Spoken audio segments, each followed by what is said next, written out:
Suscríbete a nuestro canal TVC Play y activa las notificaciones.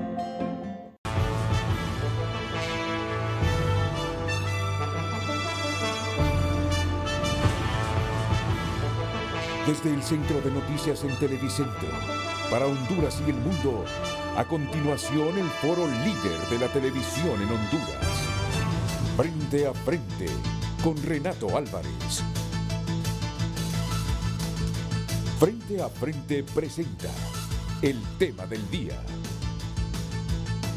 Hola, ¿qué tal? Buenos días, bienvenidos a Frente a Frente. Los saludamos y le agradecemos también el hecho de que esté en fiel sintonía con nosotros en esta fresca mañana. Y bueno, siempre los programas de Frente a Frente tienen como motivación principal el hecho de trasladarles información válida a ustedes para que tomen algunas medidas. En este caso ya le estaremos apuntando y desarrollando el tema que tenemos preparado para el día de hoy. Sabemos nosotros que ya prácticamente en el mes de octubre, cuando se empiezan a ablandar un poco o a distender el confinamiento, empiezan a registrarse en el país pues algunos hechos delictivos que se mantuvieron también confinados durante la pandemia, pero ya a esta fecha, donde ya muchos de los sector público ya tienen o ya les han entregado el aguinaldo, pero falta una buena parte, donde ya la empresa privada también ya empieza a entregar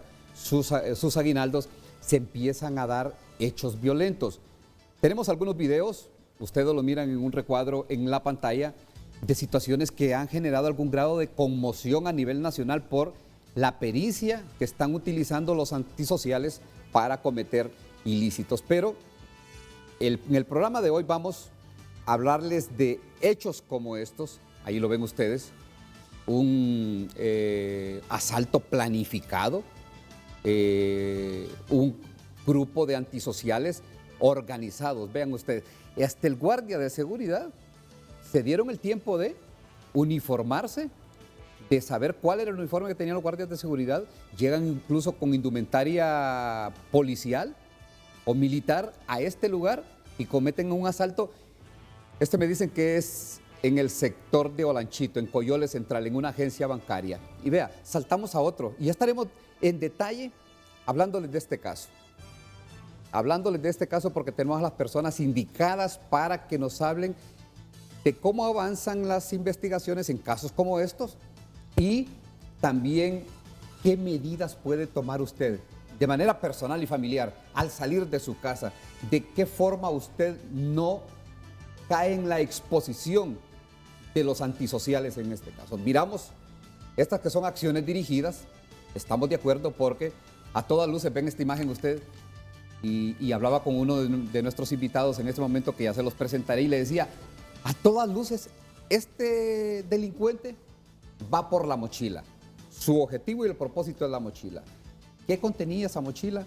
Bueno, ese es el proceso de investigación que están caminando. Pero el centro del programa del día de hoy es cómo usted, que sale de su casa, que va a un centro comercial, cómo debe prevenir para que no sea un objetivo ya planificado, sino que al azar de la delincuencia en un centro comercial, en la calle, y que tome las previsiones del caso en esta temporada. Es una temporada alta. Es una temporada alta y por eso compartimos con ustedes la pregunta que le estaremos planteando el día de hoy, pero le rogamos su atención porque también desde este foro, desde este plato le estaremos trasladando las recomendaciones que se las trasladará, se las compartirá usted de la policía para que no sean víctimas de los antisociales o para que tomen las previsiones del caso. Así es que con Gabriela Andino compartimos de inmediato la interrogante que tenemos para el día de hoy. Gabriela, adelante. Buenos días, licenciado. Muy buenos días a nuestros televidentes. De inmediato le damos a conocer el tema de este día para que participe con nosotros con sus dudas, comentarios y también sugerencias a nuestros invitados esta mañana. En esta temporada alta, al salir a la calle, ¿qué medidas toma usted para no ser víctima de la delincuencia? @Frente a Frente HN, nuestras redes sociales en Twitter y Facebook. Participe con sus comentarios.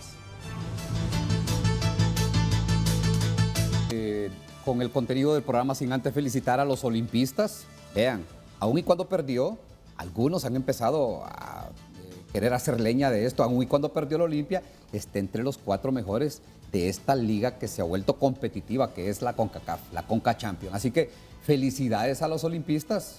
Ayer, frente al Montreal Impact, se hicieron un buen partido, perdieron 1-0, pero demostraron que la calidad del fútbol hondureño estaba presente allí en ese estadio de Orlando. Así es que felicidades a los olimpistas porque ya entran a las semifinales, entran a competir y a convertirse entre los mejores 4 equipos de la CONCACAF. Aquí entran a la competición más cerrada, más dura, más peleada, pero el Olimpia tiene el palmarés, tiene la experiencia y también tiene un buen equipo que lo demostró el día de ayer, donde pasó a la siguiente fase. Así es que como hondureños, yo no soy olimpista, pero reconozco el trabajo que hizo y también me da satisfacción y alegría como hondureño el saber que es un equipo de los nuestros que estará representando al país en esta competición donde después de todo el proceso que se siguió solo quedaron 4. Así que reitero las felicitaciones para el equipo Olimpia. De inmediato entramos al programa. Les recuerdo que la pregunta está planteada para escuchar sus comentarios, pero también para que comparta con nosotros las interrogantes a cualquiera de los 2 invitados que tenemos el día de hoy, que los presento de inmediato. Y es el comisionado Rommel Martínez, él es director nacional de la Dirección Policial de Investigación. Comisionado, bienvenidos y gracias por aceptar la invitación. Muy buenos días, licenciado Aguirre. En primer lugar, siempre es oportuno dar gracias a Dios por tener la oportunidad de ver la luz del día y por podernos desempeñar en un servicio que queda a disposición de toda la sociedad hondureña. Un honor también compartir foro con la doctora Migdonia Yestas. Bueno, y la licenciada Migdonia Yestas es un rostro conocido, bastante familiar en el gremio, una colaboradora permanente de los medios de comunicación, sobre todo en estas estadísticas que llevan muy cercanas mano a mano de el número de homicidios por cada 100,000 habitantes que siempre nos proporcionan estos datos a nosotros los medios de comunicación, pero también todo lo que tiene que ver con las incidencias y los alrededores que provoca la delincuencia y la violencia en el país. Licenciada, buenos días. Muchas gracias, Ulises, por la invitación y sobre todo poder compartir estos temas de violencia y criminalidad precisamente porque con ellos se debate el tema de la vida de las personas, que es un tema de mucho interés para el Observatorio Nacional de la Violencia, para la Universidad Nacional Autónoma de Honduras y sobre todo poder enseñarle a la ciudadanía que es corresponsable de su propia seguridad, pero que también es el Estado de Honduras el que debe de resguardar la vida y sus bienes de las personas. Y gracias por compartir con el comisionado Martínez, Rommel Martínez, que hace tiempos no compartíamos un set, pero me alegra que podamos hablar sobre este tema y sobre todo para ayudarle a la ciudadanía que nos permita definir qué es lo que hacer en estos momentos de crisis, pero también de muchos flujo de efectivo y que la gente anda en las calles en estos temas navideños. Muchas gracias. Y el propósito del programa, se los decíamos en un inicio, precisamente es poner una alerta y una advertencia para todos ustedes para que tomen todas las precauciones del caso cuando salgan a la calle. ¿Por qué? Porque vean, incluso la Secretaría de Salud anunció que van a practicar 300,000 pruebas de antígenos para detectar la COVID-19, pero ya no lo van a hacer a las casas ni lo van a hacer en los barrios, sino que dicen, en las casas y en los barrios ya no está la gente, ya no están las personas, andan en los centros comerciales haciendo compras. Entonces, esta temporada es de alta circulación, es una temporada alta donde las personas salen a hacer sus compras, salen a los centros comerciales y ahí es donde la delincuencia aprovecha para cometer los ilícitos. Y les decía, al ciudadano común, los delincuentes lo están cazando al azar. Ya hechos planificados como lo que estábamos viendo en la pantalla ya son situaciones en las cuales ellos le vienen dando un seguimiento y vienen planificando estos golpes al comercio. En este caso estábamos viendo en uno de ellos era una agencia bancaria. Así es que, comisionado Rommel Martínez, bueno, frente a esta situación, me gustaría preguntarle qué conocimiento, qué investigaciones tienen ya ustedes avanzadas alrededor del video que estamos viendo en el recuadro de la pantalla de este asalto a una agencia bancaria. Tenemos entendido que es en Coyoles Central, donde pues estuvo muy finamente planificada por los delincuentes. Sí, este es un evento que efectivamente se dio en el sector de Olanchito y su área de influencia. Hace mucho no mirábamos un evento de esta naturaleza, con esas características. En ese sentido, no cabe la menor duda de que hay una planificación muy propia de lo que son estructuras criminales. Tenemos mapeada la zona, algunas líneas de sospecha hacia individuos, pero obviamente tiene que hacerse una articulación probatoria lo suficientemente argumentada para poder generar la persecución penal en ese tipo de acciones. Creo de que debemos de ponernos en contexto sobre la realidad actual a partir de la pandemia, porque si ustedes pueden observar en la imagen, hay algunas características que hasta cierto punto favorecen la cobertura para estas personas que cometen delitos y que obviamente representan una ventaja al momento de ser perseguidos penalmente por la autoridad policial, el Ministerio Público y por la justicia en sí misma. A mí me gustaría de entrada poner en contexto lo que ha sido el 2020, a grandes líneas por supuesto. Solo si me permite, comisionado, y que me ayude con este video, porque esto fue en Tegucigalpa, solo para tener la confirmación, porque a veces uno no se confía mucho de las redes sociales. Esto fue en la Colonia Kennedy y fue el día de ayer, entiendo. Efectivamente, sí. Y en el caso de lo que estábamos viendo, a juzgar por y la experiencia que tienen ustedes en este campo, el objetivo y el propósito era la mochila de este ciudadano, que por cierto salió herido, pero tenemos la información actualizada de que ya está fuera de peligro. Sí, el video habla por sí mismo, o sea, el propósito es el elemento que carga a la víctima. De entrada uno perfila a la víctima para hacer una lectura apropiada de cuáles son los factores de riesgo que sobre él pudiesen existir. El día de ayer los equipos han tenido algunos avances significativos, en este caso en particular. Obviamente es muy prematuro poder establecer una hipótesis ya confirmada o de repente tener individualizado al responsable, pero se está avanzando en este caso. Yo recibí el informe anoche de este. Y vean un elemento interesante que lo hablábamos antes de entrar al programa o en medio de la primera pausa comercial con el comisionado Rommel Martínez, la dificultad que representa para ellos este uso de la mascarilla, porque los delincuentes se amparan en esto, entran a los centros comerciales, entran a las agencias bancarias, pueden interceptar a una víctima al azar con la mascarilla y se les vuelve difícil poder identificar a los delincuentes. Para el caso, aquí es un poco más complicado, como también lo es en la agencia bancaria, comisionado. Sí, por eso yo les decía que era importante como generar un contexto. Para el 2020, como Policía Nacional, se hizo una planificación que tenía un doble propósito. Primero, reducir la incidencia de hechos criminales y segundo, aumentar la punición sobre aquellas personas que ya han cometido hechos criminales. ¿Qué sucede con el fenómeno de la pandemia? Los ciudadanos nos vemos obligados primero a un confinamiento, pero también al uso de artículos a los que no hemos estado acostumbrados y que de una u otra manera generan un esquema de cobertura en todas nuestras acciones o incluso en todas nuestras omisiones.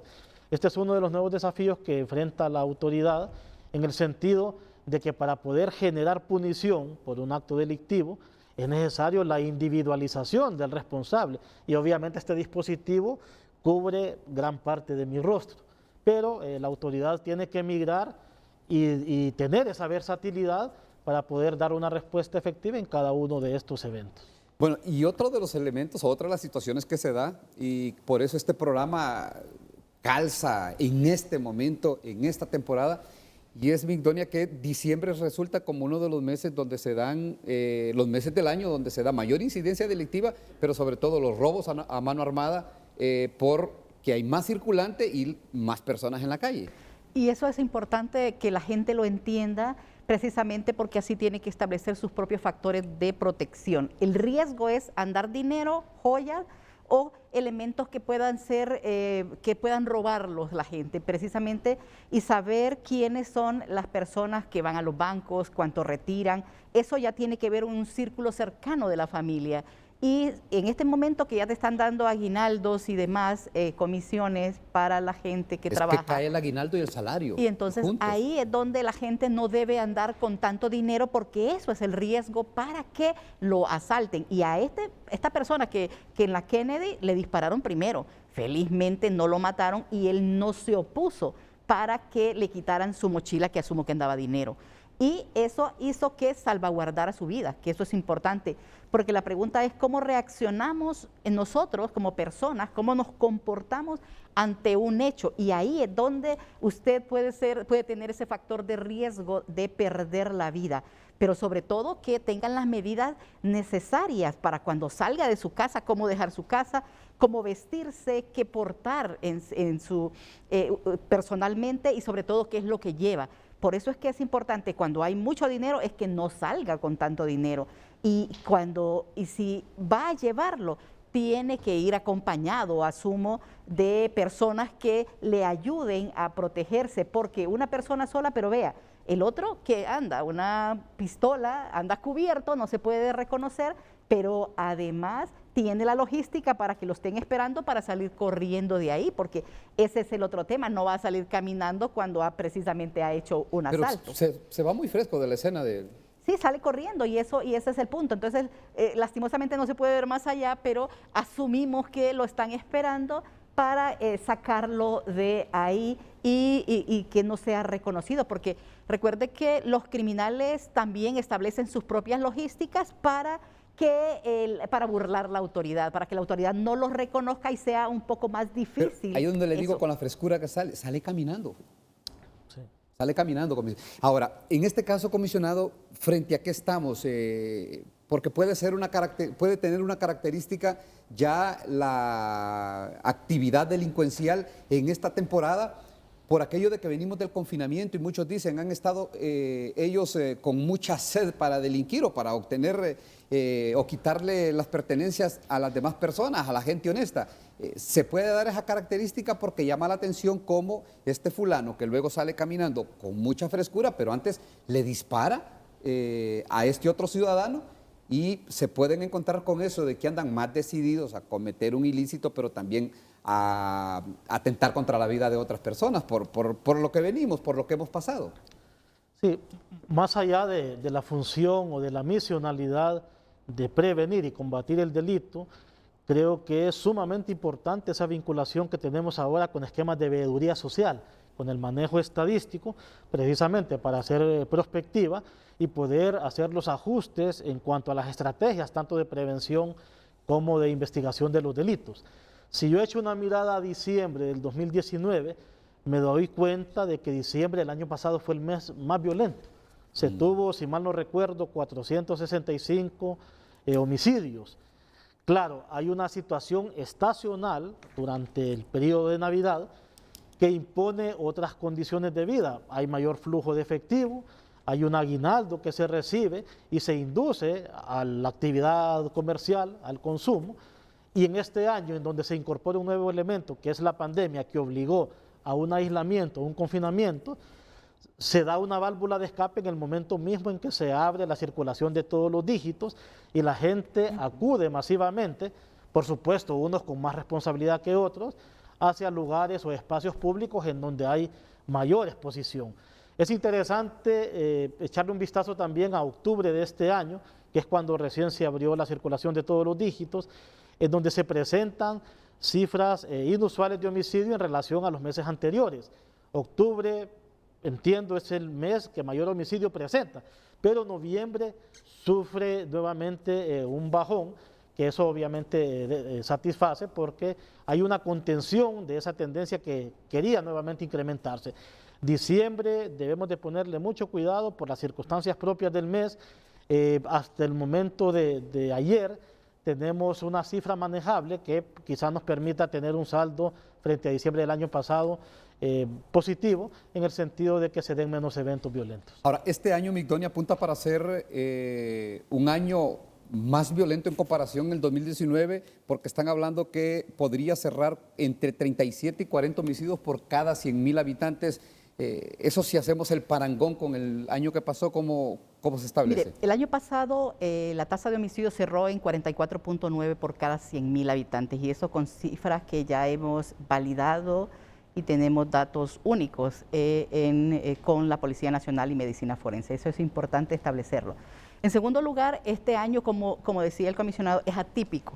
Tenemos un contexto de violencia, de inseguridad, pero también tenemos un contexto de salud, que es muertes por causa natural, como la COVID-19, que nos mantuvo encerrados en nuestras casas en condiciones de confinamiento. Obviamente eso a quien más le afectó es a las mujeres, precisamente porque las encerró con sus propios agresores y ahí hay un aumento de la violencia doméstica sobre todo y la violencia intrafamiliar, aunque más o menos el 60% de las llamadas al 911 de violencia doméstica y violencia intrafamiliar son de mujeres que sus compañeros sentimentales o sus parejas les están agrediendo, es decir, violencia doméstica.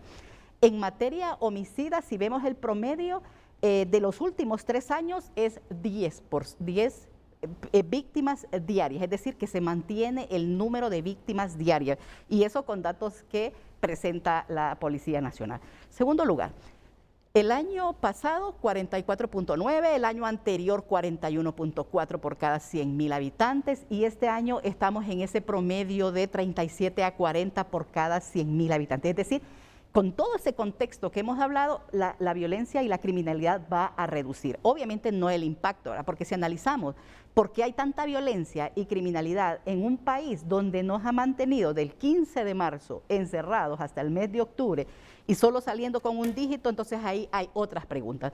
Y esas no tienen que ver con que es las riñas interpersonales en donde se está matando más la gente, sino más bien la delincuencia organizada y tipificada con todo, ¿no?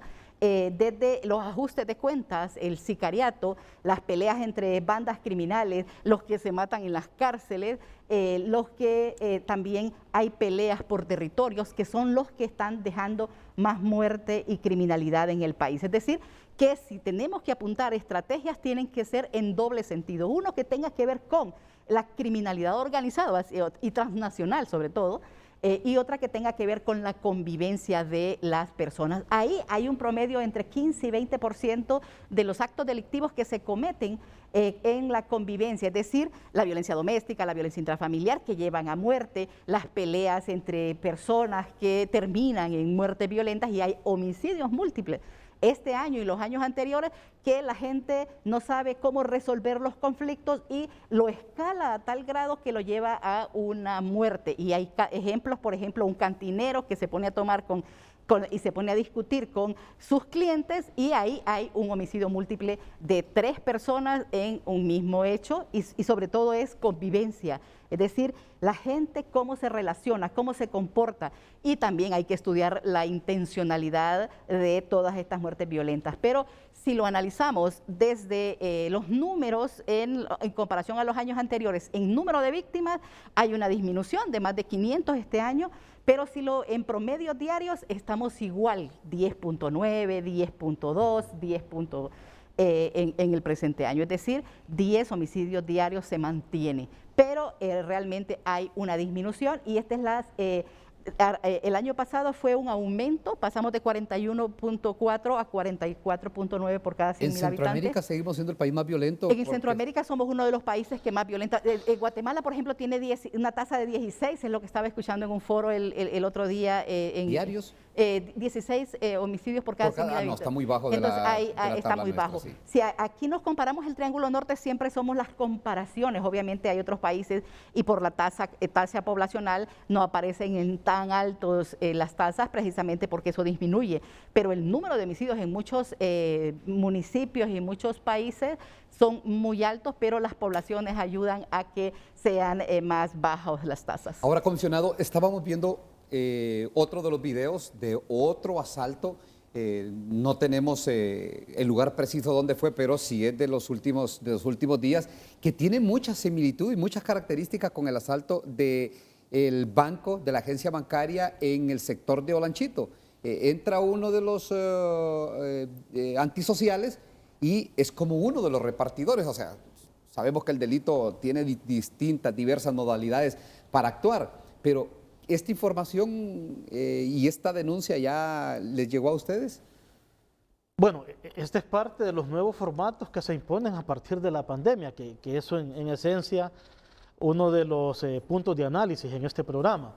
Han proliferado una gran cantidad de empresas para entrega a domicilio, Sí. de alimentos, de medicamentos, de supermercados. Habrá que establecer también un mecanismo de control de estas empresas, porque hay unas constituidas formalmente, pero hay otras constituidas informalmente. Incluso nosotros mismos hemos sido usuarios de ellas. ¿Qué sucede? Como se ve en el video, llegan personas con una cobertura simulando ser parte de una empresa que hace entregas a domicilios, y esa es la maniobra que utiliza para engañar a su víctima y poder, al final de cuentas, despojarla de sus bienes. Esto deja una lección tanto para la autoridad, pero también para el ciudadano común y corriente, porque la policía no puede ser omnipresente. No tenemos ni la cantidad, y nunca la vamos a tener, para que haya un policía en cada casa o en cada espacio público. Y más aún cuando, además de la misionalidad a la que estamos acostumbrados, surgen nuevas tareas como misiones de auxilio en caso de siniestralidades o desastres naturales, cuando hay que controlar para una apertura responsable a través de unidades especializadas también que acompañan a otros ministerios como el Ministerio del Trabajo. Al final de cuentas hay muchas labores en las cuales ahora la Policía Nacional en este nuevo esquema de servicios se involucra. Por tanto, el ciudadano debe de ser su primer mecanismo de protección frente al delito.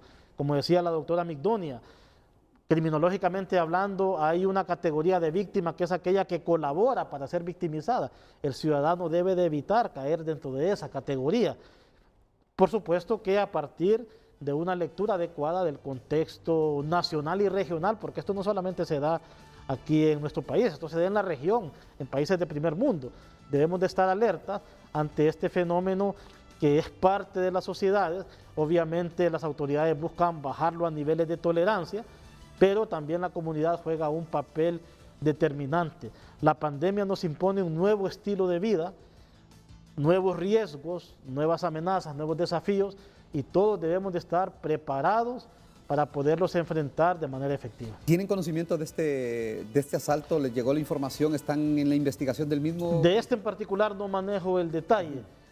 Seguramente las personas que fueron objeto de robo, según se aprecia, interpusieron la denuncia ya sea en Ministerio Público o en DPI, pero detalle de este evento en particular no lo manejo ahorita. Ahora, vamos a ir a la primera pausa comercial, la segunda pausa comercial más bien, pero les recordamos que al regreso estaremos, porque ambos invitados manejan o conocen cuáles son las medidas de prevención, la profilaxis que debe de tener las personas que salen a la calle para evitar ser víctimas de un asalto. Pero Migdonia nos ha sido un agregado.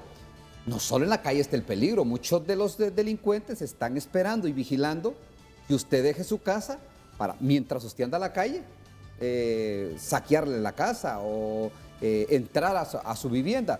Entonces les estaremos consultando y les estarán compartiendo a ustedes cuáles son las medidas que pueden tomar de manera personal, así como también cuáles son estas medidas que deben de tomar cuando dejen su casa de habitación, cuando salgan a hacer algunas de las compras. Vamos a la segunda pausa comercial, ya volvemos. En esta temporada, al salir a la calle, ¿qué medidas toma usted para no ser víctima de la delincuencia? Es la consulta que le trasladamos este día en Frente a Frente, y de inmediato le damos a conocer algunos de sus comentarios. Nos comenta Randy: les puedo decir con detalle, pero lo más importante es la prudencia y estar alerta a la más mínima sospecha que algo pueda andar mal. Adalí dice: pues gracias a Dios en lo personal sigo tomando las medidas que desde inicio de la pandemia. Uso mascarilla, practico distanciamiento, uso de gel, no estoy en medio de los tercos que creo buscan un buen ataúd, dice. Adán Narváez: ¿por qué no se abordó el tema de los 14 desgraciados que se robaron el Seguro Social? Y no me digan que tienen una agenda, dice, cuando es un tema caliente. Y esto pues también lo están consultando varios de nuestros seguidores. Aníbal Montoya: la seguridad ciudadana empieza con el cuidado individual. Los robos y ataques a ciudadanos está relacionado con el dinero y bienes que circulan en la época. La policía no resolverá todos los problemas. Hay medios tecnológicos que evitan cargar el dinero y esto limita los asaltos. @Frente a Frente HN en nuestras redes sociales para que participe con nosotros. Bueno, de inmediato vamos a conectarnos con Tony Munguía. Vea, hay un caos vehicular en la salida al sur, tanto de llegada a la capital como de salida, porque es a la altura del Manantial, donde hay una protesta y una toma de la vía pública, el reclamo de un sector del transporte. Tony Munguía, ¿cómo avanza a esta hora cuando no ha permitido el paso de vehículos pesados, ni tampoco livianos, y algunas motocicletas hacen malabares para pasarse, y las personas que están transitando a pie para llegar a la capital? ¿Cómo avanza o cómo está la situación a esta hora, Tony? Adelante.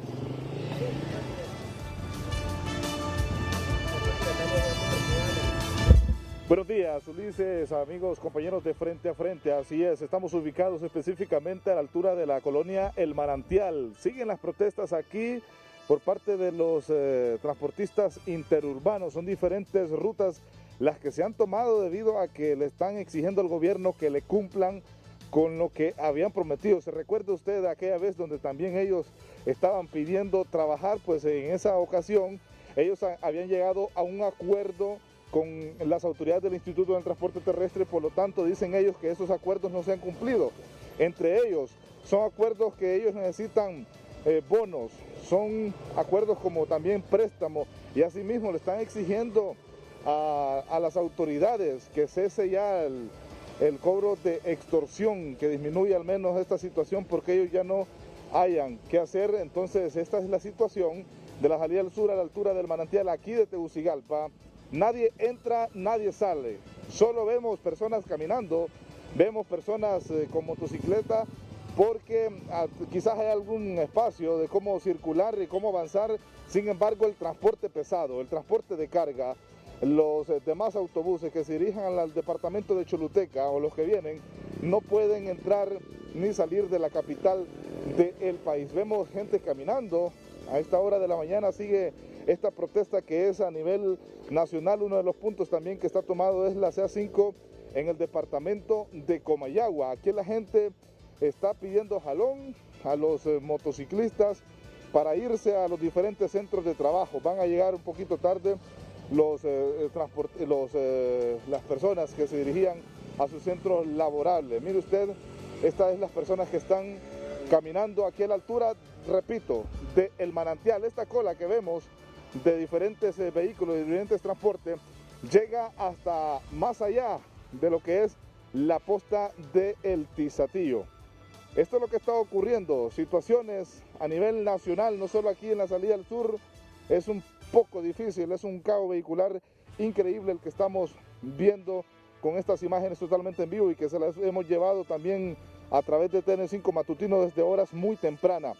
Reitero, mañana también podrían anunciar o podría cumplirse lo que son más protestas a nivel nacional. No sé si tienen alguna consulta, Ulises.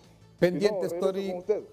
Pendientes, Tony Munguía, de lo que pueda pasar o lo que transcurra en las próximas horas. Asumimos que el Instituto Nacional de Transporte ya está abocado a esta situación y ya está tomando algunas o acercándose a quienes tienen este reclamo en varios puntos de la geografía nacional, y un reclamo del transporte público. Ya ustedes imaginan los productos que se quedan trancados en ese lugar y que son perecederos, las personas que tienen una cita médica en la capital, los que vienen a trabajar, bueno, tantas consecuencias que provocan situaciones como estas que no sabemos si tuvieron la oportunidad de poderla resolver en aguas más calmas que así en la convulsión que generan para muchas personas que no tienen nada que ver con los intereses de los transportistas, así como también con las medidas que en su momento debieron de tomar las autoridades del Instituto Nacional de Transporte.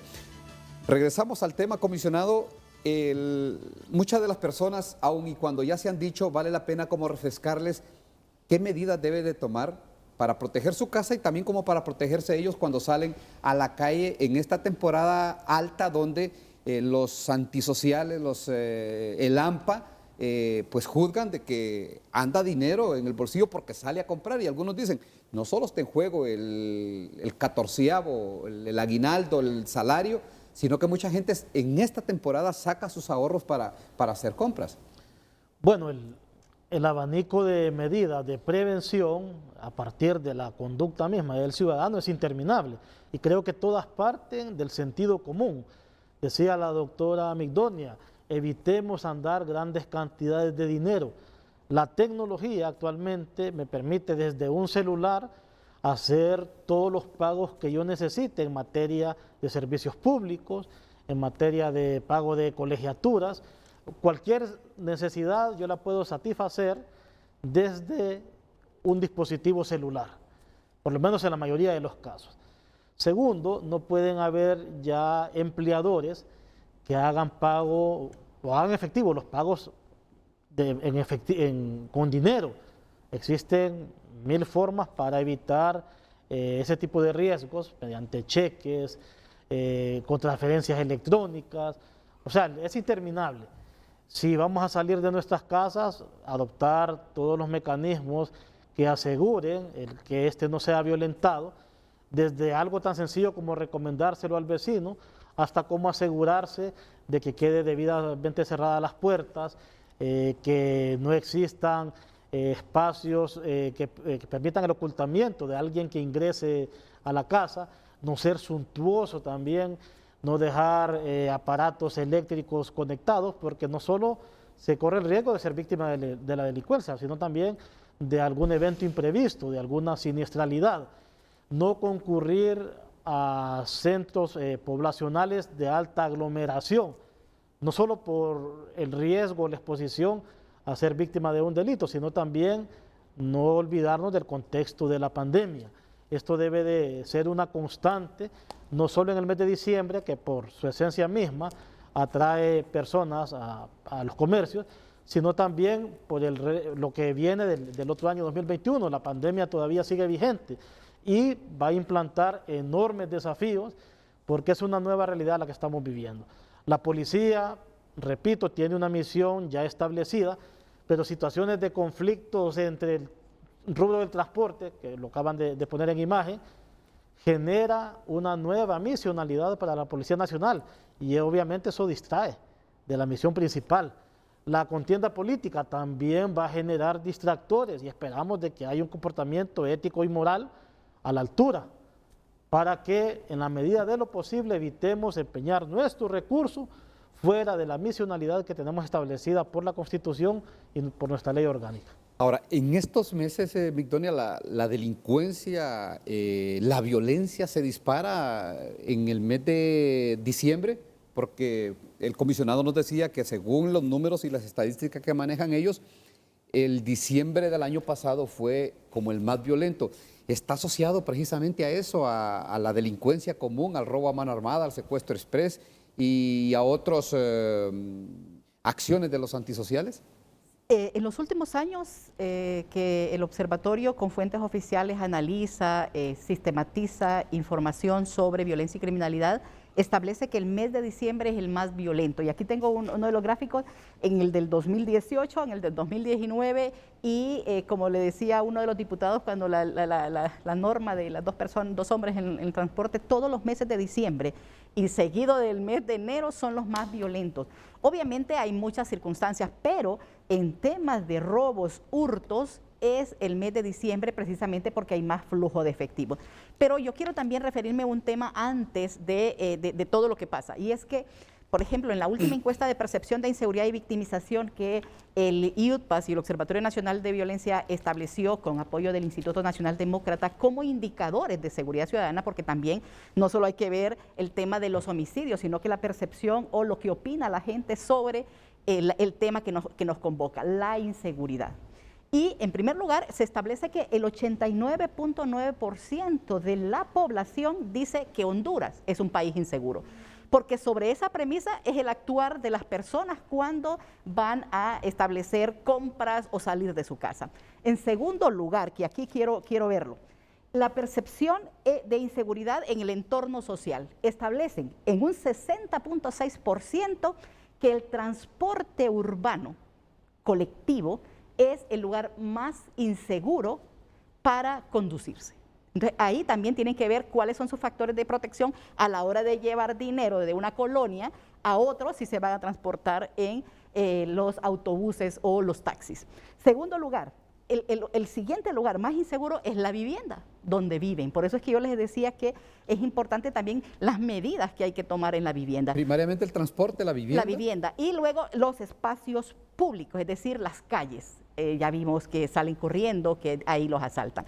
Pero también es importante establecer que situaciones que la gente sabe que en sus barrios ocurren cosas. Microtráfico, que también ocurre consumo y venta de drogas, consumo y venta ilegal de alcohol, ocurren asaltos frecuentes. Es decir, la persona que vive en una colonia X sabe lo que está ocurriendo en su barrio.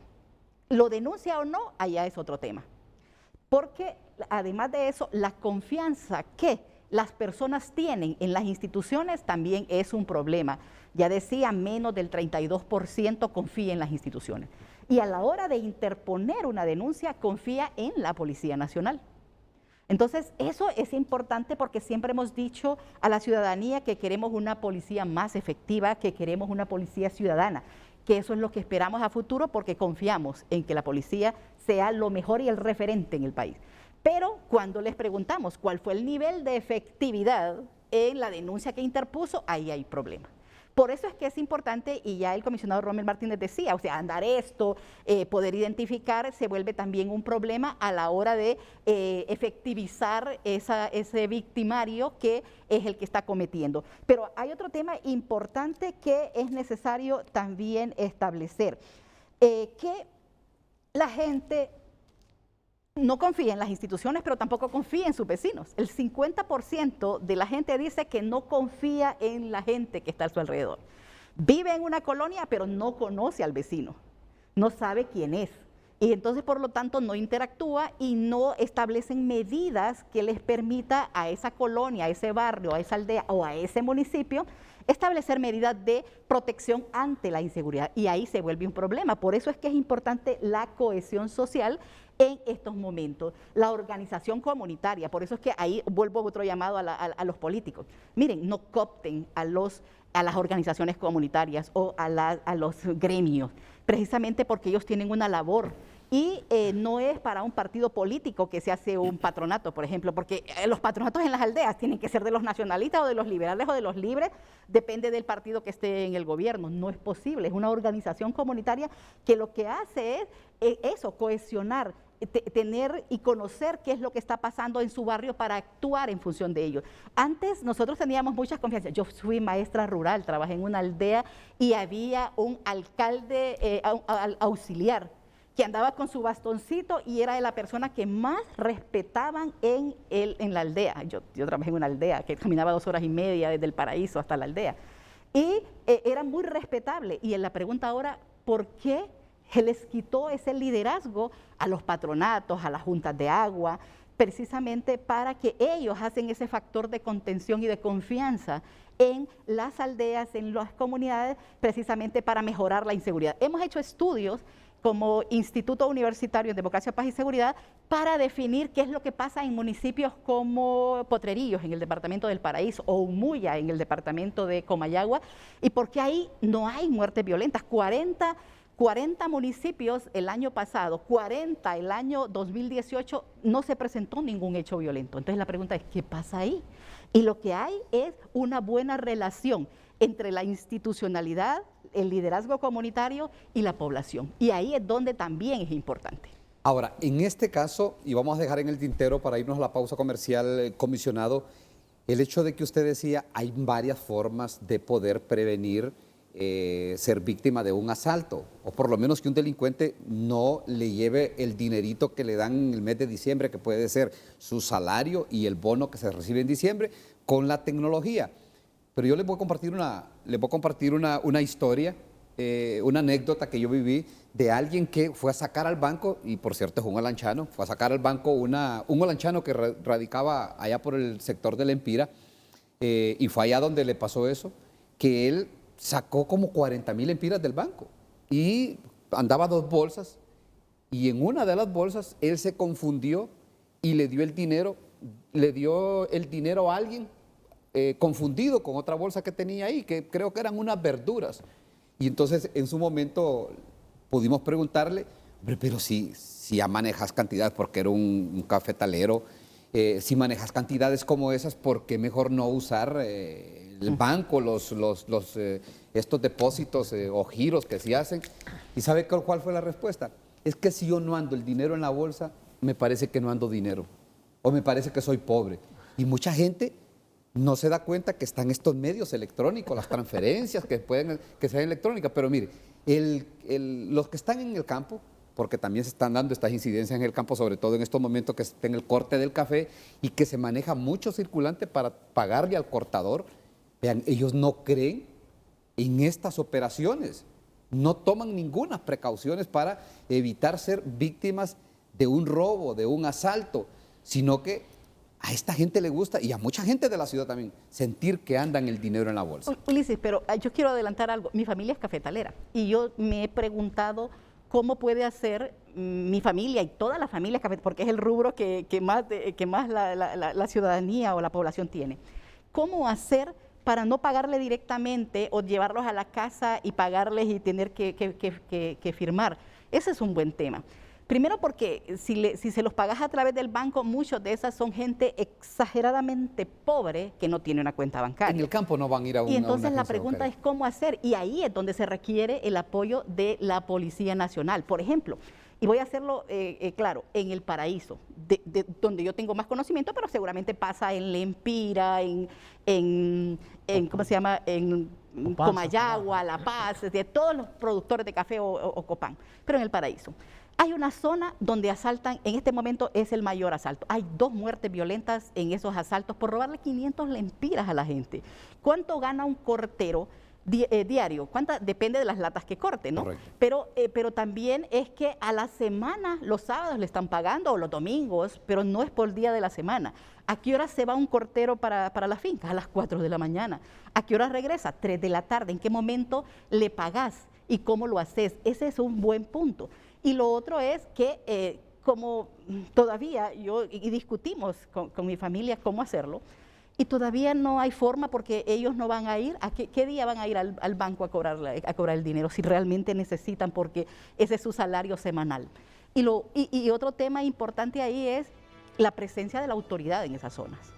¿Por qué? Porque se vuelve un riesgo el llevar en las pailas los corteros, pero además llevar efectivo. Y esos, por lo menos un primo de mi esposo hace mucho tiempo, lo mataron por robarle el dinero que llevaba en el carro. Y en El Paraíso es una de las muertes más violentas que nos conmocionó en aquel momento, que no era tan violento, y que a Fernando Cáceres lo mataron por robarle. Y lo peor del caso es que ni siquiera le robaron el dinero, le robaron la computadora, los dineros, porque se confundieron en las maletas. Y entonces ahí es donde dices, vale la pena una vida perdida porque están todos estos delincuentes, cuando realmente la autoridad en ese momento, ya sabemos georreferenciar dónde está el flujo de efectivo en este momento. Bueno, y precisamente por eso les decía de que del dinero del dueño de la finca al cortero, y el cortero se va con 800, 600, 500 lempiras, la temporada alta para ellos en estos cortes de café. En el campo y el campo que yo conozco no se dan incidentes donde le quitan el dinero a los corteros. Comúnmente lo que hacen es que lo pierden porque muchos empiezan a tomarse el esfuerzo de toda una semana. Pero sí hay muchas medidas que pueden tomar los caficultores para el traslado del dinero de la ciudad a la comunidad, a donde tienen las fincas, donde están los centros de corte. Pero también ahora hay de estos cajeros, muchas comunidades, y han buscado algunas formas y les han dado resultados. Pero al regreso vamos a platicarles acerca de cuáles son algunas de las acciones que pueden tomar allá tierra adentro, en la provincia, pero también aquí en la ciudad, para evitar andar con esa cultura del paisano, el conocido que les digo, que decía, yo si no ando el dinero en la bolsa, si no ando, que sienta decir la maleta, si dicen en el campo, la maleta del dinero en la bolsa, siento que no tengo dinero y siento como que no es mío el dinero. Entonces tiene que irse acostumbrando a la gente a migrar hacia esos medios electrónicos donde pues ahí está la mayor seguridad para hacer pagos, para retirar y para evitar ser víctimas de un asalto y de un robo. La pausa comercial, ya volvemos. En esta temporada, al salir a la calle, ¿qué medidas toma usted para no ser víctima de la delincuencia? @Frente a Frente HN en nuestras redes sociales en Facebook y en Twitter. Dicen Altavoz, ¿qué se puede esperar si a los delincuentes de cuello blanco los dejan en libertad? Las leyes se manipulan para dejar libre a los criminales. La impunidad genera más impunidad. Esta es la crítica que genera también Eduardo Ulloa. Una observación importante que debe tomarse en cuenta es que la pandemia dejará un país con alto índice de desempleo. Esto acarreará un repunte de la delincuencia, en especial los robos a personas. La pregunta sería, ¿cuál es la estrategia de los entes de seguridad del Estado para contrarrestarla? Rosa dice, sencillo, no salir. José Reyes Raudales, es mejor pagar con tarjeta de crédito o de débito o hacer una transferencia en línea. En caso de andar tarjetas, siempre las ando ocultas en bolsas falsas de mis chaquetas o suéteres para que en caso de asalto no me las quiten y vayan a vaciarlas o clonarlas. En esta temporada, al salir a la calle, ¿qué medidas toma usted para no ser víctima de la delincuencia? Continuamos con más de Frente a Frente. He visto dos interrogantes recurrentes. Y una, alguien decía, bueno, ¿y por qué se ocupan hoy de un tema? ¿Por qué no hablaron de lo que pasó ayer en el Poder Judicial, donde quedaron libres de algunos cargos 14 imputados en delitos de corrupción del Seguro Social? Les explicamos sin que esto signifique que nos estemos justificando, porque no tenemos por qué. El hecho es que estos programas, y en esta temporada que es tan difícil, vea, lleva una programación, buscar los invitados, buscar el tema, no descarto, si lográramos a tener los interlocutores válidos para desarrollar ese tema, que en los 2 días que le faltan a la semana lo podamos hacer. Pero más allá de eso, si ustedes han notado, mucha gente dice, la delincuencia no se justifica de ninguna forma ni por ningún lado. Pero mucha gente dice, vea, ¿qué mensaje le están mandando al resto de la población, los poderes constituidos en el país, cuando vienen ayer, en el día de ayer, quedan prácticamente en libertad todas estas personas? Incluso ahí entra Mario Zelaya, Javier Pastor, que es viceministro de Salud, el señor Montes de Trabajo, y todos los que conformaban la Junta Directiva del Seguro Social, quedan en libertad. Y mucha gente percibe eso. ¿Qué mensaje nos están mandando? Si delinquen allá arriba, los de cuello blanco, y conste, allá quedan impunes, y quedan con el dinero muchos de ellos, ¿qué va a pasar con nosotros? ¿Y por qué con nosotros se van a ensañar? Si nosotros, algunos, los que andan en el AMPA, somos simples delincuentes, y algunos que incluso no han debutado en este tenebroso campo de la delincuencia, dicen, ¿yo por qué voy a reparar en meterme en este campo si desde arriba me mandan mensajes más que claros que en este país la moneda de curso común es la impunidad? Vean, eso es lo delicado. Y también mirábamos otro de los mensajes que dice, ¿qué va a pasar con tanto desempleo cuando la pandemia, el confinamiento, el encierro, más 2 fenómenos naturales al hilo nos dejan? Algunos proyectan más de 500,000 desocupados que perdieron su empleo y otros están suspendidos. Esas situaciones son preocupantes, como preocupantes son los mensajes de impunidad que nos mandan desde la institucionalidad del Estado. Comisionado Rommel Martínez, hablábamos de estas medidas que puede tomar la gente. Incluso creo que uno de nuestros televidentes decía, bueno, yo salgo a la calle, pero no salgo todas las tarjetas o me guardo el dinero en diferentes lugares. Sí hay muchas maneras de tomar estas previsiones. De momento estamos hablando de qué delito se ha multiplicado en este caso, qué delito es más recurrente o sale más o salta más en estas temporadas navideñas de fin de año. Bueno, los delitos contra la propiedad, los robos a personas, bajo el entendido de que hay una intimidación o hay una maniobra de violencia para obligar a que la persona se despoje de sus bienes y se los entregue al delincuente. Los mismos ciudadanos en los comentarios sugieren muchas medidas que se pueden adoptar a partir, decía yo, del sentido común y de la creatividad y de las circunstancias que operan para cada una de las personas. Yo podía mencionar algunas, pero cada quien conoce cuál es su área de desplazamiento, qué tipo de servicio de transporte utiliza o cuáles son los lugares de permanencia. A partir de ahí, uno genera su propio dispositivo de autoprotección para al menos no ofrecerse como víctima ante los riesgos que representa la temporada navideña, que no es de nadie desconocido, siempre marca una intensidad inusual en comparación al resto del año. Si yo hago una trazabilidad a todo el 2020, la mayoría de delitos bajaron su incidencia. Hablo de robo de vehículos, vamos a tener menos homicidios que el año pasado, los secuestros han bajado considerablemente. ¿Y podría estar asociado al encierro, comisionado? En parte, tampoco voy a decir que no, en parte está asociado al confinamiento, pero también a que de una u otra manera las instituciones han ido mejorando sus competencias y ampliando sus capacidades.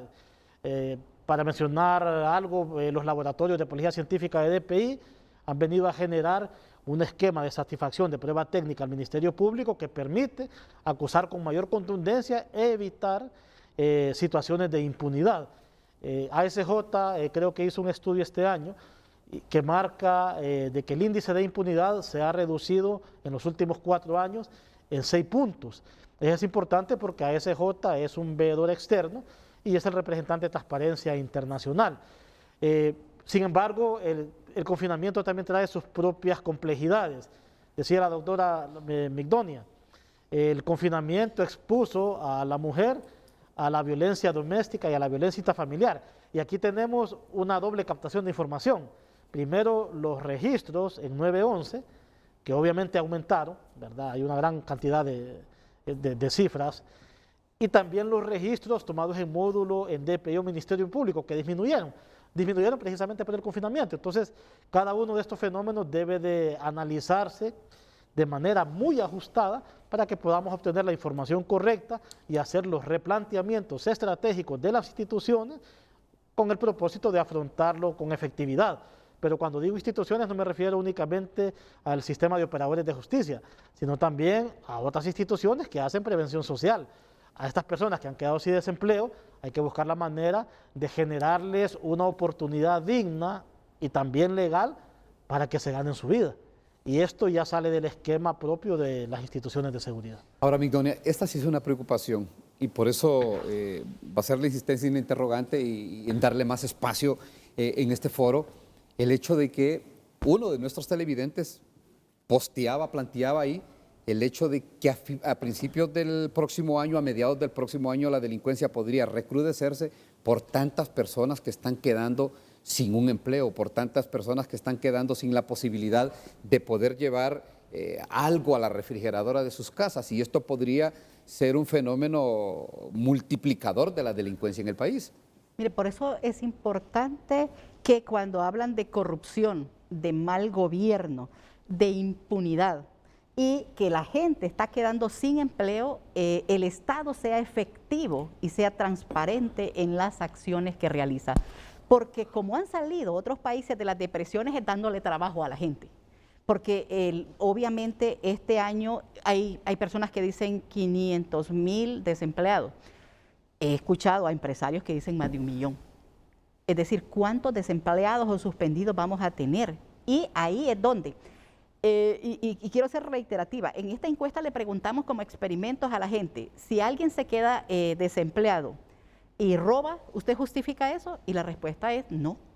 La gente no justifica que por desempleo la gente vaya a robar, precisamente porque entre ese ínterin lo que median son los valores de las personas. La gente siempre va a buscar un empleo y por lo que digo que el Estado debe ser efectivo es precisamente porque el otro camino es la migración. Y es decir, y es lo que intentan frenar hacia Estados Unidos. Porque vea, cuando le preguntamos a la gente, ¿conoce usted a alguien cercano que ha migrado del país? Y la respuesta, el 65% dice, sí, conoce a alguien. Y le preguntamos, ¿y el otro año, es decir, este año, sin la COVID, sin ETA y IOTA, es decir, sin esos dos fenómenos que contextualizan muy bien la calamidad de país que tenemos? Dijeron que sí, el 17% de la gente encuestada dijo sí, quiero irme.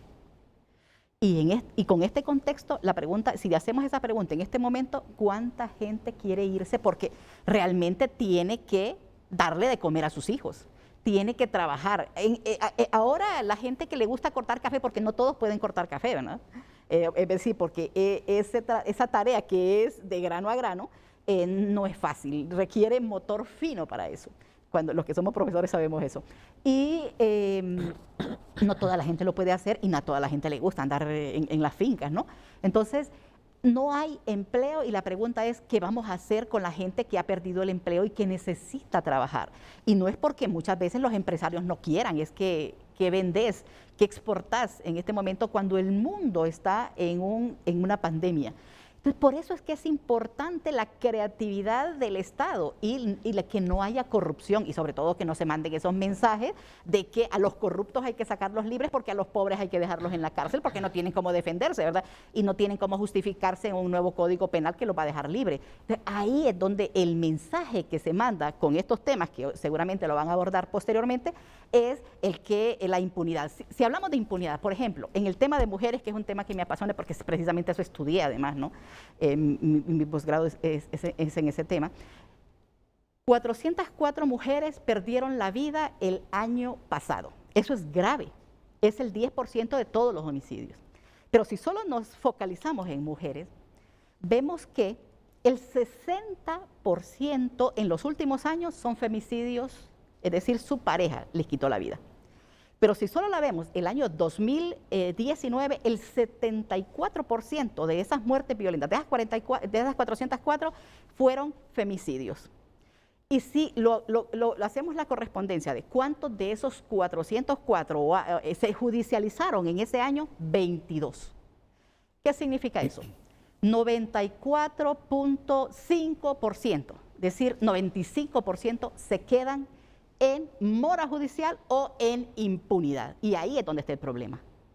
El problema es que el mensaje que le mandamos a la gente cuando hay un hecho violento es que no te va a pasar nada, porque entonces, ¿qué? ¿1 de 10 es el que se judicializa? ¿O 2 de 10? Entonces, eso, y obviamente, y si analizamos desde los últimos tiempos, que son más de 80.000 homicidios, los que han ocurrido desde el 2005 hasta la fecha y si hacemos un análisis, si hacemos una cohorte de esos tiempos, ¿cuántos quedarán en la impunidad? Por eso es que es importante la eficiencia y la eficacia de los que trabajan la seguridad pública, porque se mandan mensajes contrarios a la población. Y entonces ahí es donde la gente dice, no son efectivos para la respuesta. O la gente piensa, y digo la gente porque lo hacemos a través de 3.000 encuestas, un 95% de margen de confianza que se establece y 1.2% o 4% del margen de error. Y, o sea que con propiedad puedo decir, eso es lo que opina la gente. Y ahí es donde se vuelve el problema, cuando las instituciones no son eficientes y que cuando no se da respuesta, entonces pasa lo que nos pasa, entonces se vuelve un caos o lo que los sociólogos dirían una anomia social, es decir. Y hay otro detalle, comisionado, que sí me gustaría planteárselo a usted y que usted me dé sus puntos de vista. Vea, me encontraba con un mensaje hace poco que me decía, hago esta reflexión por aquello de que es cierto, ustedes tienen una responsabilidad, la responsabilidad primaria quizás de pues resolver cuando le llegan las denuncias de asaltos o cuando trasciende un asalto y estamos hablando de una muerte, pero me caía un mensaje y me llamaba la atención que me decía, estuvo relacionado con un secuestro, pero lo que nos pasó cuando se dio ese secuestro es que los antisecuestros, que es un equipo que tienen, no sé si está ligado a la policía, a la DPI, ellos estaban haciendo el trabajo muy eficiente, muy profesional, pero necesitaban entrar a conocer el vaciado telefónico de las dos telefonías que tenemos celular en el país. Pero resulta que una de las compañías de telefonía celular, el día que le pidieron la información, ese día le proporcionaron los datos. Y hay una compañía de telefonía celular que tarda 1 semana, 2 semanas y hasta 1 año en entregar esta información. Y ellos saben quién se las está pidiendo, pues es un órgano especializado que tiene la pericia en este campo, pero esa es una queja. Yo le decía, si me hubiese trasladado la pregunta a los chats que lee Gabriel Andino hubiese sido mejor porque hubiese salido al aire, pero me dice, no, pero yo tengo este reclamo, esta observación de que una de las telefonías celulares del país tarda tiempo en resolver y eso interrumpe el trabajo que hace este escuadrón antisecuestro que tiene muy bien definido, muy bien equipado la Policía Nacional o la DPI.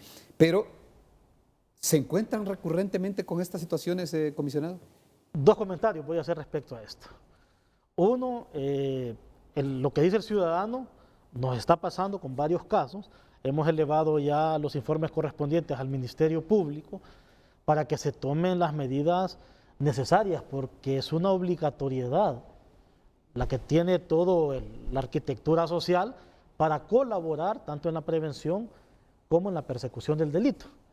Y voy a aprovechar el comentario para defenderme de la doctora Migdonia con la cuestión de la efectividad. ¿Cuándo entra en mora un caso investigativo? ¿Cuándo entra en mora? Cuando ya no lo puedo investigar, por prescripción o porque en definitiva hay un abandono más que evidente por parte de los equipos de investigadores. La apuesta en este esquema procesal penal es la prueba técnica. Usted mismo lo acaba de decir. Si la concesionaria de telefonía celular no me aporta ese elemento de información que es prueba técnica, yo puedo como investigador haber hecho el resto, pero sin esa prueba técnica no voy a poder acusar con contundencia. Y sucede no solo en secuestros, sucede en una gran cantidad de casos. Yo recientemente en una llamada que hice a Frente, hablaba de que para mí creo que ha sido el mejor de los últimos 10 años en materia de atención a la mujer como víctima. Y esto lo digo abiertamente porque formo parte de una mesa técnica que lidera la ministra de Derechos Humanos, en donde hay representación de todo lo que es mujeres, ¿verdad? Desde que comenzó el 2020, marcamos esa tendencia para atender de manera diferenciada el tema de mujer, a tal grado que en la publicación de los más buscados que hacemos año con año, usted va a ver que el 70% de los publicados ahí es porque victimizaron a una mujer. Por otro lado, en la categoría segregada de muerte violenta de mujeres, este año presenta una disminución considerable en comparación al año pasado, ¿verdad? Producto de muchas cosas. Por supuesto que la pandemia también pudo haber ayudado, no voy a desconocer eso, ¿verdad? Pero además de ello, presenta una mayor cantidad de judicialización de casos que victimizaron mujeres en comparación de años anteriores. ¿Qué sucede? Si en el 2020 se dan 100 femicidios, probablemente yo tengo la posibilidad de resolver el de enero en el mismo 2020, pero el que se dé en diciembre seguramente me va a pasar a la carga de resultados del 2021 o quizá hasta el 2022, tomando en cuenta de que el investigador debe de construir a base de prueba técnica todo lo que es un caso con el cual el Ministerio Público va a acusar. Recientemente ha estado en los medios de comunicación el caso de Enoc, del menor Enoc Pérez Chinchilla, que es un caso en que hemos empeñado muchos recursos. Tuvimos ya detenidos al año de haberse dado la privación ilegal de la libertad del menor y el asesinato de las otras 3 personas. Y ese tiempo transcurrido no es porque el equipo de investigación haya desatendido el caso, no. Simplemente en este esquema de garantía, en esta nueva codificación procesal penal, yo debo de proporcionar los argumentos técnicos y científicos para que Fiscalía acuse. Y al final no se vaya a una audiencia en donde van a quedar sobreseídos los señalados, ¿verdad? Que eso ahora es menos concurrente que en años anteriores. A lo que voy es que el investigador no puede ni caer en el retardo, pero tampoco puede caer en la precipitación. Obstáculos como el que usted menciona, de que no me dan en el tiempo debido la información que se requiere para poder construir técnicamente un caso, se tienen a diario. Buscamos con Ministerio Público, que es quien dirige técnica y jurídicamente la investigación, romper esos esquemas de retardo, porque al final a la policía le toca cargar con todo. Si el caso no se resuelve, no dicen la compañía de celulares tal es la que no ha permitido que el caso se resuelva. Dicen la policía, dicen la DPI, no resuelven los casos, ¿verdad? Bueno, y la verdad es que sí hemos escuchado nosotros muchas versiones de gente que dice, es que yo no pongo la denuncia porque al final no van a investigar, y sobre todo de las personas que sufren de un atraco en la calle o de otras situaciones. Y vea, aquí es donde se debe tener la confianza en el trabajo que hace la policía, en el trabajo que hacen los investigadores, pero estaba viendo la estadística que presentaba la licenciada Ayestas de ese alto margen de casos sin resolver que al final terminan en impunidad, comisionado. Sí, y es una carga que se ha venido arrastrando por décadas. Usted se dará cuenta de que el día o durante este año se han hecho capturas por asesinato de eventos producidos hace 5 años, hace 10 años. Bueno, el año pasado se detuvo a uno de los involucrados en el secuestro y el asesinato del hijo del expresidente Maduro, que ya hasta había cambiado su identidad, tenía una nueva cédula de identidad, otro obstáculo para el investigador porque a veces se le facilita el ocultamiento, ¿verdad? Obviamente no desde los esquemas formales, sino también de los esquemas delincuenciales. Hay estructuras que tienen capacidad de permeación. Entonces debemos de estar atentos como sociedad para hacer esa defensa social que dicen los criminólogos. No solo es responsabilidad de la policía, es responsabilidad de las comunidades. Hay personas que saben de que a quien tienen de vecino tiene orden de captura por un delito sexual o porque ha matado a alguien, y si les tocara escoger entre colaborar con la autoridad para que se haga justicia o en facilitarle el escape a ese individuo, se van por la segunda opción. Creo que es una cuestión de cultura. De acuerdo que la confianza es muy importante. Por eso nosotros estamos procurando incrementar ese voto de confianza. Y el factor miedo que le menciona la licenciada Migdonia Ayestas, mucha gente dice, pero si renuncio, si denuncio a este sujeto o renuncio a mi obligación ciudadana de denunciarlo porque tengo miedo. Bueno, hay esquemas que permiten mantener oculto la identidad del que colabora, y de hecho muchas de las capturas que ustedes ven a diario en los noticieros son posibles precisamente gracias a esa colaboración del ciudadano. Nosotros estamos siendo muy cuidadosos para incrementar la confianza y al mismo tiempo estamos autogobernando dentro de la institución y autodepurando también cualquier situación irregular.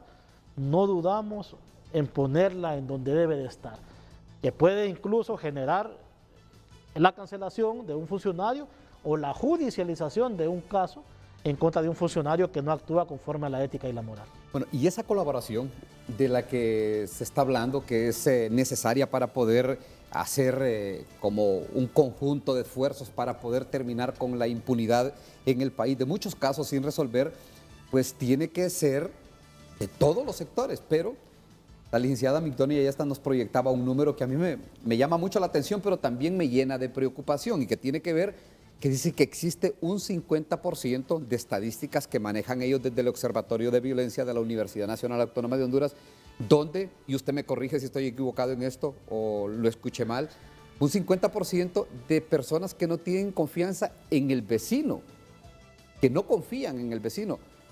Pero esta es una desconexión social, un 50% de ciudadanos hondureños, me imagino que es en los estratos bajos, medios y altos, que no tienen confianza. Y yo diría, está bien que no se denuncie de repente un ilícito por miedo, o puede ser por armonía colectiva en el barrio, en la colonia. Lo peor de todo esto, que sea por indiferencia. No, que pase, no lo denuncio.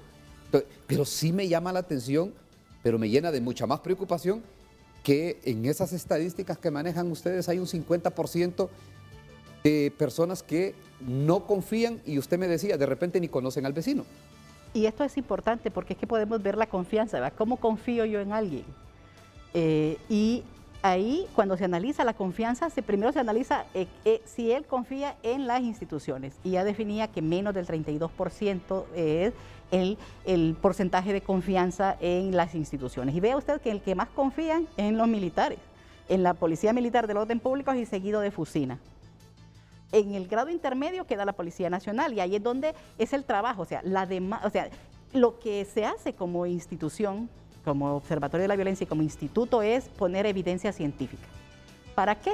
Porque eso te sirve de tabla de mejora y evalúa el sistema, pero además le dice, debes mejorar porque tienes que superar ese porcentaje de 32. El que peor confían es en... me da risa porque son nuestros representantes del pueblo, en el Congreso Nacional, 13.9%. Esa es la confianza que se tiene. Y anterior a eso es el presidente de la República. Pero vea, que la gente no confía en las instituciones. Y ahí por la no respuesta, porque cree que están coludidos, por cualquier circunstancia. Pero sobre todo es porque no le dan respuesta. Pero que no confíe en el vecino y porque sabe que en el barrio donde vive hay muchos hechos que pasan, y ya decía algunos, pero también es por las relaciones interpersonales. Mire, en Honduras nos han enseñado siempre a discutir y no ponernos en el lugar de la otra persona. Y cuando hablamos de mediación siempre decimos duro con el problema y suave con las personas. Es decir, yo no voy a atacar a Rommel, a él como persona o a su familia. Es a su institucionalidad. Voy a decir, no es eficiente o es eficiente, para que no digan que estoy diciendo una u otra, ¿no? Entonces, eso es el problema. Entonces, cuando lo hacemos a nivel de familia, otro factor de protección es la comunicación, establecer reglas desde el hogar, que son factores de protección para la familia, establecer reglas consensuadas, disciplina positiva, son factores de protección que le van a enseñar a la familia cómo resolver. Por eso es que el tema de la violencia doméstica y la violencia intrafamiliar, y aquí tengo datos comparativos, vea, en el 2019, al 911 en violencia doméstica fueron 56.968 las denuncias que llamaron. ¿Cuántos llegaron a la DPI? Según datos de la DPI, 5.797, más del 1000% de los que llega uno a otro. Pero ese no es el tema de discusión, sino que, vea, cuánta gente llama y cuánta gente llega a el operador realmente, ¿verdad? Porque ahí el 911 traslada denuncias, pero cuántas realmente siguen ese proceso. Y por eso decía yo, muchas mujeres es por miedo que no siguen la denuncia, porque están conviviendo con el opresor. Por eso es que ahí es importante el tema del que está haciendo Televicentro de denunciar. Entonces, el que le estemos diciendo constantemente a la gente denuncie es que confía en esa institución para llegar. Por eso es que la institución también debe tomar esa confianza, como es en este caso la Policía Nacional, que es a donde más denuncian, en hacer efectivas y resolver esas denuncias y responderle a la gente, porque al final la gente dice, es que yo no tengo respuesta. Cuando voy y pregunto no me dicen nada, o quieren que la prueba recaiga en mi persona y que yo dé toda la información y ya di todo lo que sabía. Entonces, esas cosas sí es necesario resolverlas, porque solo así es que se gana la confianza de la ciudadanía. Porque cuando le decimos a un niño que vaya a la escuela es precisamente porque lleva todos los implementos, que la educación en Honduras no es pública, ¿no? Y que va a la escuela con todos sus cuadernos y demás, y con un cerebro listo para desayunado o almorzado, listo para aprender, pero también es porque va a estar el profesor ahí y que el profesor va a dar la clase. Y entonces eso también es lo mismo que se espera en las instituciones. Y la institucionalidad debe de tener la apertura para escuchar, las instituciones debe de tener funcionarios que también recepcionen estas denuncias. El ciudadano denunciar un ilícito y luego plantear la denuncia de la indiferencia, de la apatía o de lo que pase con los funcionarios. Yo en un momento, y recuerdo muy bien este episodio, y por eso reconozco en el comisionado Rommel Martínez la apertura que tiene para escuchar, porque nos pasó en una oportunidad en un programa que teníamos nosotros los fines de semana, hicimos una denuncia fuerte a la DPI, incluso que en algún momento iba como media personalizada la denuncia, y lejos de encontrar del comisionado un reclamo, llegó una invitación para conocer qué es lo que pasaba. Creo que nunca se dio el encuentro y no sé si el comisionado recuerda esa oportunidad, pero no se dio una reacción de choque, de rechazo a la denuncia. Y eso es bueno como funcionario público, el escuchar las denuncias, porque muchas personas pueden decir, pero si yo denuncio un atraco o un robo o cualquier ilícito, y me encuentro con la inoperancia, la indiferencia de la autoridad, me estoy exponiendo. Pero entendemos nosotros que en este caso el funcionario público debe tener la tolerancia para escuchar, pero también para tomar medidas, y eso lo reconozco en el comisionado Rommel Martínez, que tiene esa apertura. Solo me permite, comisionado, salgo de la pausa comercial. Producción me está diciendo que nos hemos alargado un poco y después continuamos con un apunte, y guárdelo ahí en el tintero para que lo desarrollemos al regreso de la pausa. En esta temporada, al salir a la calle, ¿qué medidas toma usted para no ser víctima de la delincuencia? @frente a frente HN. Continúan llegando sus participaciones a nuestras plataformas de redes sociales. Nos comenta Sonia, cuando no hay trabajos hay que ser creativos. Si estos desempleados del país se van a Estados Unidos, allá hacen cualquier cosa por $5, salario mínimo. Y allá no andan escogiendo qué hacer porque si no lo hacen, no comen. Pero aquí quieren ganar como ejecutivos y no quieren trabajar. También Randy, les puedo decir con detalle, pero lo más importante es la prudencia y estar alerta a la más mínima sospecha de que algo puede andar mal. Estas son algunas de las recomendaciones que nos llegan a nuestras redes sociales. Nosotros hacemos una breve pausa comercial, pero ya regresamos en la recta final de Frente a Frente. Bueno, en esta sociedad polarizada es imperativo el diálogo y vean, eso es lo que ha pasado allá en la salida al sur. O sea, no hubo necesidad de un desalojo, sino que por una acción negociada, dialogada, pues ya se empieza a dar o a abrir el paso para el tránsito en ese lugar. Francisco Zúñiga, adelante. Gusto saludarte, Ulises, también a los invitados de Frente a Frente de Canal 5. Después de 4 horas aproximadamente, mira, Ulises, porque ya hay una negociación, ¿no?, entre el Instituto Hondureño del Transporte, los transportistas, que es de habilitar este tramo vehicular. 5 minutos, Ulises, 5 minutos o aproximadamente se va a habilitar más, unos 10 minutos, solo para los vehículos que van hacia Tegucigalpa. Luego se detiene para que los que vienen de Tegucigalpa hacia la zona sur vuelvan ya a hacer su recorrido. Es el acuerdo que se ha arreglado. Es el acuerdo que se ha arreglado. Equipo pesado, autobuses y carros particulares. Solamente carros particulares son los que van a pasar. El equipo pesado no va a cruzar, ni los buses. Solamente, ven para acá, Raúl. Porque acá, bueno, ya lo dejaron pasar porque ya se había metido, como decimos popularmente, Ulises. ¿Te imaginas, Ulises, la cantidad de vehículos que hay parados?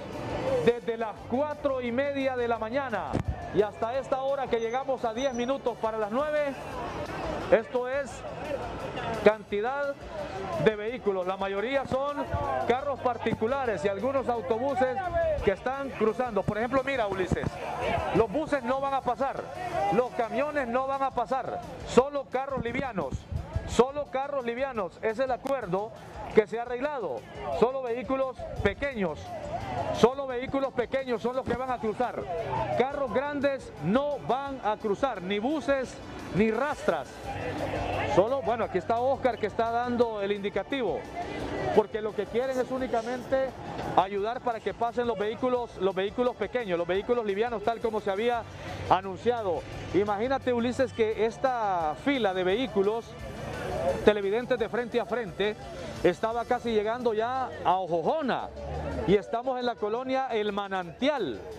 Ya te puedes imaginar, Ulises, la cantidad de vehículos que hay de allá. Ahora hay que ver la cantidad de vehículos. Chicos, solo quiero precisar, chicos, si me escuchan. Aquí se arma un zipizape porque los conductores de buses quieren cruzar. Los conductores de camiones quieren. Ulises, le escucho, Ulises. Chico, o sea que esta apertura, luego de haber llegado a un acuerdo, es temporal, o sea, no se abre del todo ya ese tramo carretero.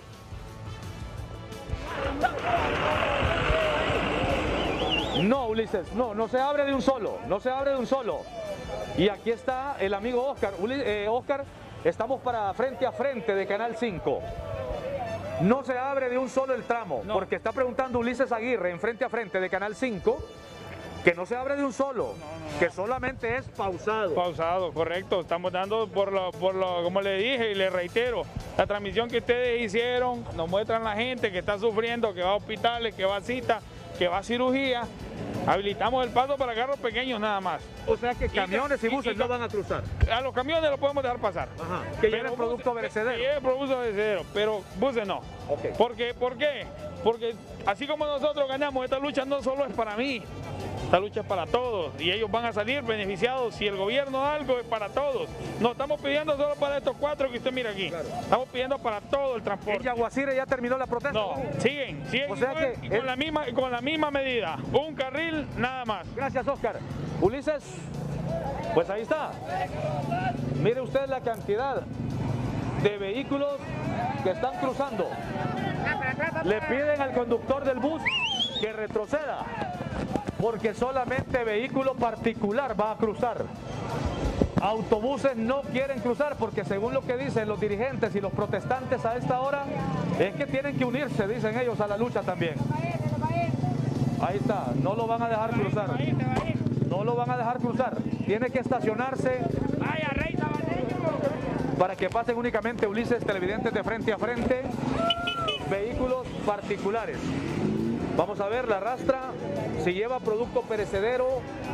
El oficial de policía le pregunta qué producto lleva y si la van a cruzar. Los buses no van a cruzar, Ulises. Como puedes ver, el equipo antimotines está también aquí en la parte de abajo, porque en cualquier momento se hablaba de otro tipo de protesta, pero ya no. El autobús definitivamente no cruza. El equipo pesado sí, porque viene de San Lorenzo hacia Puerto Cortés. Tiene que avanzar. Ahora sí, Raúl, regalas estas imágenes. Ulises, si no hay ninguna consulta, lo que está sucediendo. Ulises, pues habilitado 5 minutos, tramo del sur hacia Tegucigalpa y de Tegucigalpa hacia el sur. Retorno contigo, Ulises Aguirre.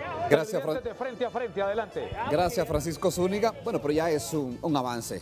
Flexibilizar esta toma para que puedan pasar los camiones, el transporte pesado que trae productos perecederos y también los carros livianos detienen el transporte público en este caso. Ojalá en los próximos minutos ya se resuelva esta situación, las autoridades del Instituto Nacional de Transporte lleguen a un acuerdo con quienes tienen esta toma. Vamos a salir de nuestra última pausa comercial y regresamos ya para las acotaciones finales en este programa de hoy, que la finalidad era pues alertar a la población hondureña de que pues los antisociales, los que se dedican a sustraerle y a quitarle a las personas el fruto de su trabajo, pues andan sueltos y que ellos deben de tomar algunas previsiones para salir a la calle, así como también algunas situaciones que deben de considerar a la hora de dejar solas sus casas. Así es que vamos a la pausa comercial, ya volvemos. Bueno, quedamos pendientes con una reacción del comisionado Rommel Martínez, director nacional de la Dirección Policial de Investigaciones, DPI. Justamente cuando hablábamos, comisionado, del grado de apertura y tolerancia que tiene que haber a nivel de las instituciones como también de los funcionarios. Sí, en la Policía Nacional existe la cultura de la mejora continua y creo que nosotros como funcionarios públicos estamos constantemente expuestos a la crítica, pero eso debe verse como una oportunidad para convertirse en una mejor versión de sí mismo como funcionarios públicos. Esta es la dinámica que pretendemos mantener e incluso transmitir a nuestros funcionarios, porque al final nosotros nos debemos a un servicio que tenemos que prestar a la ciudadanía. Migdonia, ya prácticamente estamos en la recta final, pero sí es importante hacer una proyección de lo que estamos a punto de ver, de vivir, de compartir en la sociedad, habida cuenta de que nos abocamos a un año muy difícil, un año bastante complicado por aquello de que nos dejan consecuencias bastante groseras y lamentables, el encierro, el confinamiento, la pandemia, dos fenómenos naturales que sacudieron y destrozaron buena parte del país. Y algunos dicen, bueno, ¿qué va a pasar en este tema que ustedes conocen muy bien y que tiene que ver con la convivencia, con los niveles de inseguridad en un país donde está una alta tasa de desempleo, de pobreza, de desesperación y hasta de desesperanza de muchos hondureños? ¿Qué vamos a ver en el 2021 en este campo de la violencia y la delincuencia? Mire, este año, ya decíamos, va a disminuir en principio la violencia entre 37 y 40 por cada 100.000 habitantes. Estamos en ese proceso de validación. El observatorio analiza caso a caso las muertes violentas en tiempo, persona y lugar y contexto en que ocurren para definir si es una muerte por causa externa o es una muerte natural. Y en esto, si las condiciones se mantienen en este momento, el otro año va a ser más difícil. ¿Por qué? Por los contextos. Si están despidiendo la gente, no hay empleo, es decir, no hay trabajo. la inseguridad va a sufrir las consecuencias. Y no solo es en vidas perdidas, sino que es una afectación para todos, para las familias que pierden una persona y además pierden el aporte económico. Cuando quedan heridas también es otra afectación para el Estado porque tiene que llevarla al hospital o tiene que tener una licencia médica y eso también es una afectación para la economía, pero también para el Estado y la familia.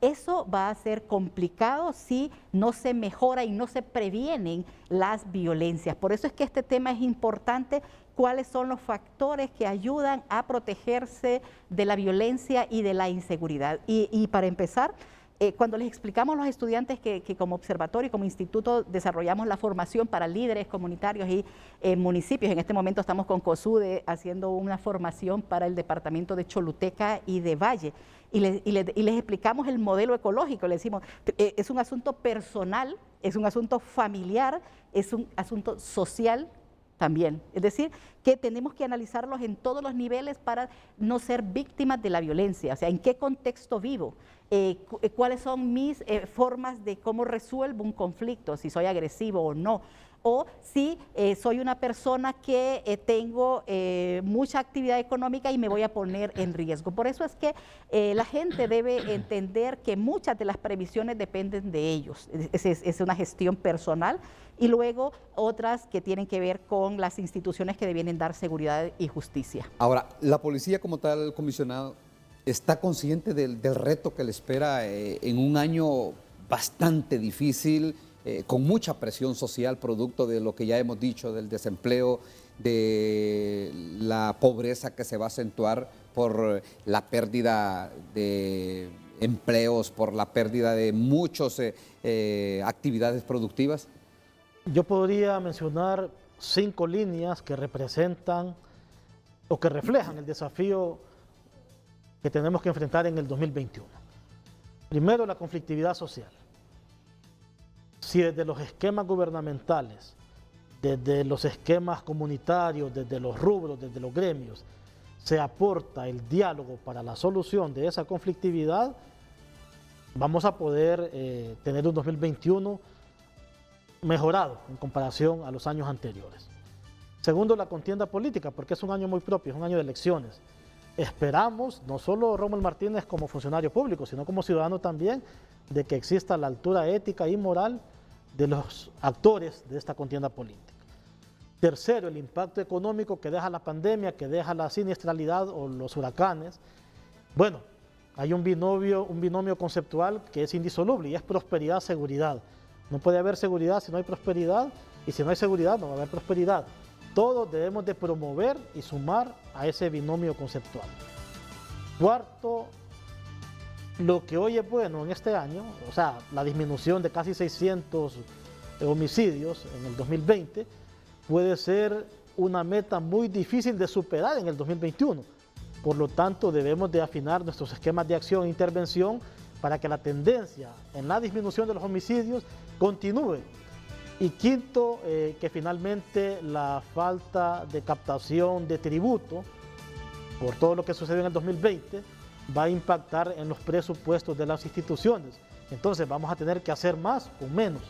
Creo que esas serían como las 5 líneas que reflejan el enorme desafío que tenemos como país, no solo como Policía Nacional, sino como país, para poder en el cierre del otro año, en diciembre, Dios mediante, quizá concurrir a un programa como este y sacar un recuento o el saldo de qué hicimos bien y qué debemos mejorar. El nivel de tolerancia, de polarización que se puede dar el próximo año, en buena medida lo va a determinar el tono de la campaña política, la madurez de nuestra clase política, porque sabemos nosotros que es un año político, sabemos que es el año donde se mueven todos los intereses por alcanzar el poder y de repente aquí en el país no se utilizan las mejores armas para competir con el contendiente, sino que se procede al vehículo conocido ya eternamente como es la descalificación. Y ese tono de la campaña puede marcar el nivel de tolerancia, de polarización que va a tener el país. Así que ya estamos en la recta final. Migdonia, 30 segundos para sus aportaciones finales. Agradecerle en principio la invitación y sobre todo decirle a la gente que debe establecer medidas que le permitan no ser un factor de riesgo. ¿Qué es lo que lleva consigo? ¿Cuáles son las actividades a que va a salir a la calle? El quedarse en casa es una buena opción, pero sabemos que hay muchas actividades que hay que hacer y que hay que priorizarlas. Y sobre todo que cuando hablamos de la tolerancia, más bien yo diría el respeto que debemos, el respeto a las normas. Porque la tolerancia, como dijeran en Santa Cruz, o dijeron en cierto momento, es te mastico pero no te trago, eso es tolerancia. Pero el respeto a las personas y a las normas es importante. Por eso es que la cultura de la legalidad que algún día se promulgó en un organismo como la UNESCO es importante. El respeto a las normas va a ser importante en todas las actividades y obviamente la denuncia y la efectividad de las instituciones ante las denuncias de la ciudadanía. Bueno, gracias a Migdonia Ayestas, directora del Observatorio de la Violencia de la Universidad Nacional Autónoma de Honduras. Y no hay que olvidar también que el 2021 estará marcado por la pandemia. La pandemia ni se retira al final de año, ni tampoco se va de vacaciones. Y después de las temporadas de Navidad y el cierre del año, pues veremos qué tanto se cuidaron los hondureños y hasta dónde llega esta enfermedad. Comisionado Rommel Martínez, director nacional de la Dirección Policial de Investigaciones, DPI, 30 segundos de conclusiones finales. Mensaje de cierre, muchas gracias, licenciado Aguirre, por la invitación. Gracias a Dios por su misericordia que nos mantuvo con salud y vida en este 2020. Y al mismo tiempo le pedimos fortaleza para poder honrar el compromiso que como funcionario público hemos adquirido para este 2021. Les deseo a todos una feliz Navidad y un próspero año nuevo siempre de la mano de Dios. Bueno, y de este foro agradecerle a los dos por haber aceptado la invitación, como también agradecerle a todos los televidentes que pues están permanentemente con este espacio del foro de Frente a Frente. Nos encontramos el día de mañana, todo gracias. Los invitamos a continuar con la programación habitual de Canal 5, El Líder. Buenos días.